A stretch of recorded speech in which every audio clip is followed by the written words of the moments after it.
Hi Capricorn, this is Nyunjo from Choose a Chance to Row, and I'm here to do your April 2017 reading, which is spring. There you go. First I want to say thank you to all the people who've liked, shared, and subscribed to my channel. Thank you very much. So let's get started with your reading. Your overall message for April 2017 is workaholic. Which feels very Capricorn to me. I've dated a lot of Capricorn somehow, and like 3 or 4 in a row by circumstance, so I know y'all very well. Okay, so are you waiting to complete your career before you live your life? Busy work may be helping you hide from the real issues. Am I working too much and suffering from burnout? Is there something important that I'm avoiding doing? And your clarifying cards here are achievement and protect. So it's almost like you're trying to protect your fortune is what I'm getting. You're trying to protect your fortune. You're trying to protect what you worked hard for. But being so focused on protection, preservation is the word I'm getting, is distracting you from the details and the nuances of what you're preserving. Is it worth it? You have to ask yourself, am I investing in it permanently, sustainably? Are you asking yourself?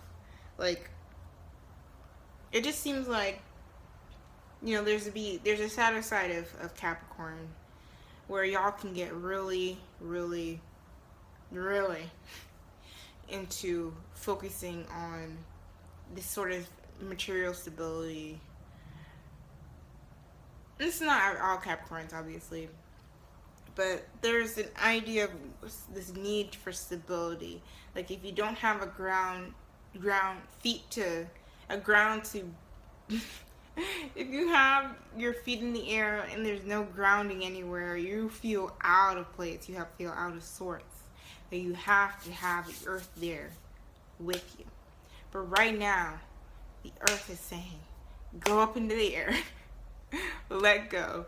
Allow yourself to float. Allow yourself to be a little bit more fluid and a little bit more flexible, because there are going to be some things that you're going to be forced to face, and you're trying to run away from it. You know, you're trying to distract yourself. You're trying to, you know, just do things at a surface level, because it's a lot easier to do things at surface level. It's a lot easier to be involved in things in a shallow manner, because you don't have to be responsible for the outcome. But what you're doing in a shallow manner, in a very surface level manner, is digging deep into what you're trying to come to fruition, what actually makes you happy. You know, you're trying to protect your achievements here, protect, you know, this idea of stability, but are you even understanding what stability actually means for you? Or actually, how it actually feels good. You know, you might be doing it in a way that doesn't feel good, and that actually is draining you. Alright, so for the couples, for your love reading here, for the singles, you have the 4 of Swords and the Ace of Cups. So definitely the 4 of Swords in reverse here has to do with being burnt out. And it's, you know, you being burnt out and not able to kind of feel emotionally stable, and also emotionally in this place of self-love and self-care and just filling up your well. You know, this well is overflowing, but if you're not able to you're in this place of burnout, this lack of rest, this kind of overthinking things, it's going to be hard to feel abundant. Alright, so you have the King of Wands here and the 8 of Cups. 8 of Wands in reverse. So there's a lack of communication that's coming from a fire sign energy, a fire-like energy, someone who has a vision, who's motivated. Or this could be you embodying the fire energy, is having this passion, motivation, desire to move forward, but there's a lack of communication. The energy is everywhere. I mean, it's over the kind of Ace of Cups here too, so it could be messages that you're telling yourself, like you're trying to blaze forward, but all these, like, you don't have the energy to blaze forward. You're tired, but you see what could be possible. Or this is someone that who you're engaging with, who's embodying what's possible. But still, there's this lack of communication, or this lack of directed energy. That's what I'm trying to say. Alright, you have the Three of Cups here and the Gift here. So I think there's going to be some people who enter into your life that allow you to feel more guided. Like, this is energy that's going to guide you, or, you know, energy that you're going to be picking up from. That is going to be a result of being engaged with these people. Yeah, with the Queen of Swords here, they're going to allow you to feel a little bit more detached from the idea of needing to be a workaholic, be these achievements. They're going to move you towards a sense of emotional fulfillment and connection and creation. You know, the King of Wands is also about creation here too. You're going to get the energy again, you know, once you take the time to understand what grounds your energy, what makes you feel emotionally, what makes you feel like you're taking care of yourself. Self-care, self-love, self-worth, all those things. Yeah, those people are going to come in and they're going to help you clarify what that means for you. Alright, so for the couples here, you have the Queen of Cups in reverse and the Four of Cups in reverse. Or the Four of Cups.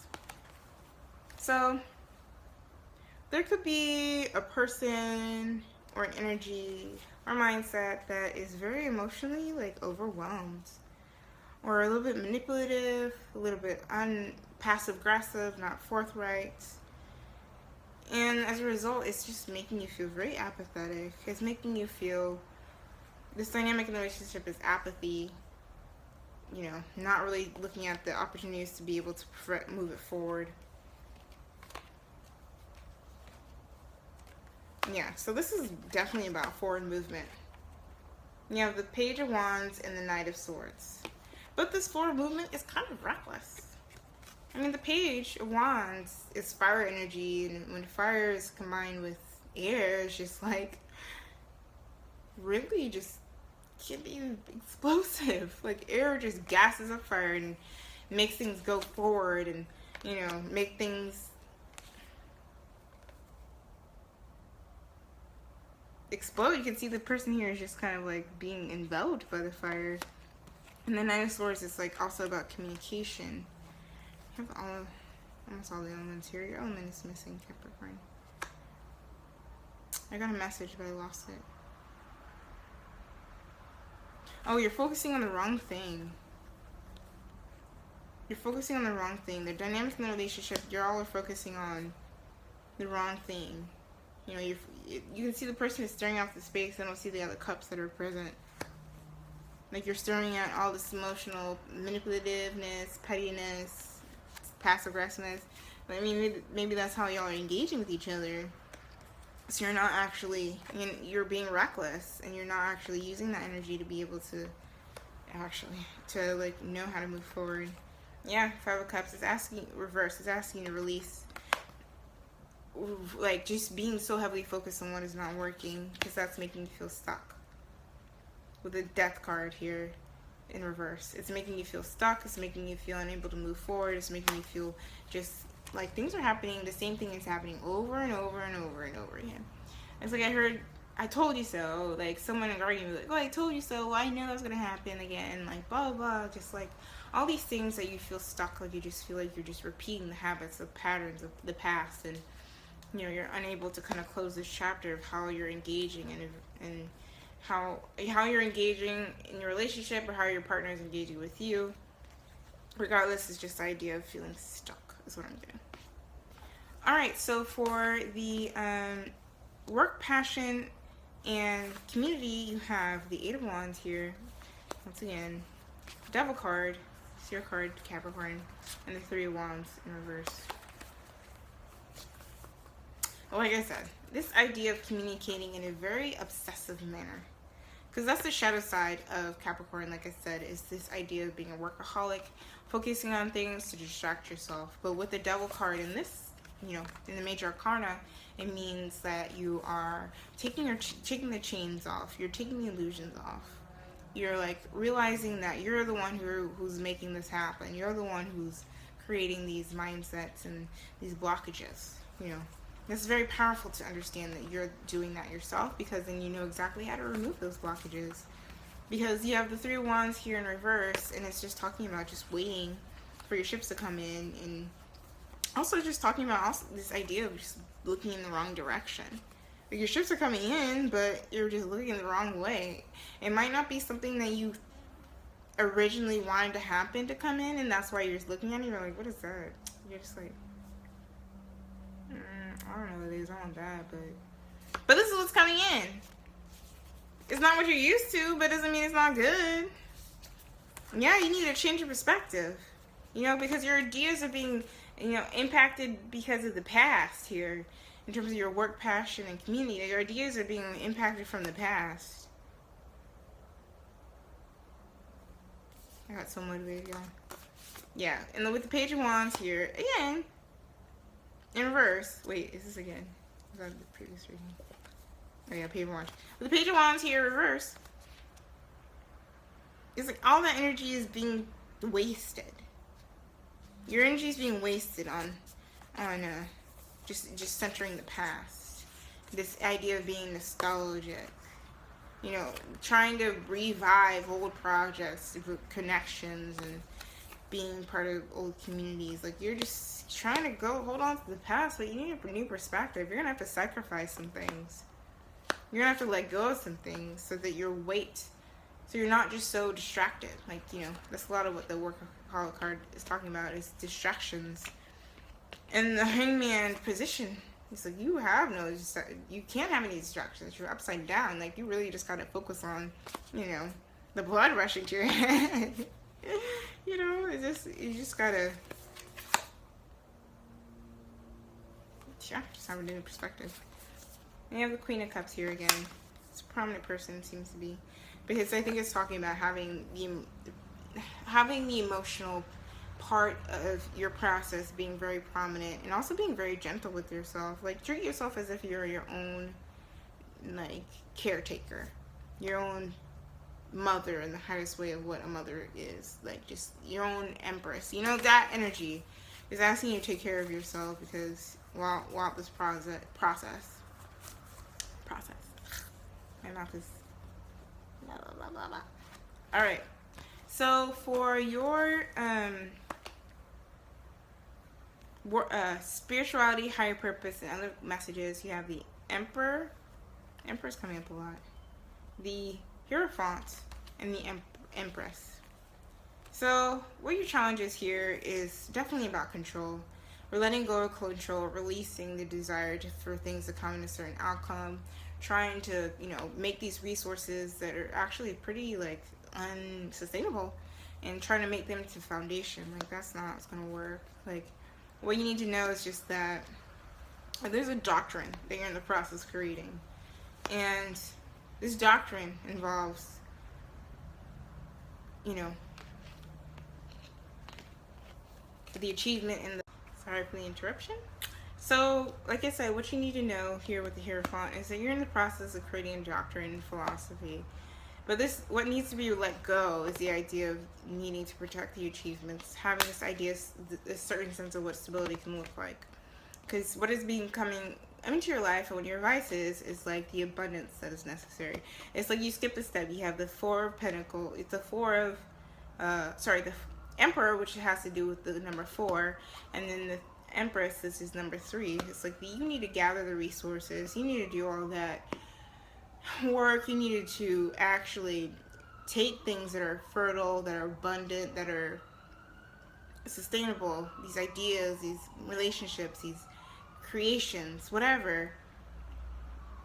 You need to actually start investing in that before you're able to harvest it and turn it into something else. All right, so your overall advice for this time period is I forgive and let go with loving ease. Let me read you what that means. Where's my booklet? It's right here. So I think it'll be helpful for y'all. So forgiveness is a potent medicine and one of the most important spiritual practices we can cultivate. When we forgive, we allow our lives to move forward with more ease. Deep challenges or past hurts may hold your greatest gifts and can be doorways to incredible insight and growth and compassion. When you forgive yourself and others, you say yes to life and open up to something more aligned. Although we may want the other to apologize first, we can't control one another. By saying no to the harboring of negativity and suffering, we take full responsibility for how we feel, clean up disharmony within ourselves, and allow acceptance and love to prevail. Surrender control, let go of blame, and receive the underlying teaching. You're ready to take the first step. Bring love into your own being in this very moment. It's very accurate. So that's your reading. You know, if this resonates, it makes sense, it feels good, you hear it, just hit me up for a personal reading. We can flesh it out, talk it out, figure it out, find more details and more information, know the gossip, know the tea. And that's on my, just go to my website, truthhaschanged.tumblr.com. I have full moon and new moon readings that I do every month on my Instagram and on my website. And yeah, thanks for watching. Blessings.